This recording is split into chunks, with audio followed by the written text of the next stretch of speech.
We're going to feed the second group of puppies now. Martha's putting the food down.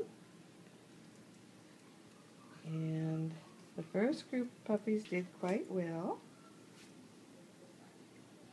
And we'll see, they have to learn how to lick as opposed to suck. Whoop, there goes a foot, Mr. Red.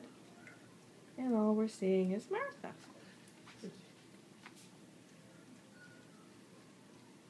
So they have to learn how to lick instead of suck.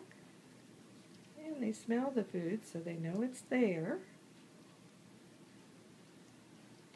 But they have to learn how to eat it. But they just have to be left alone and take their time, and they will learn.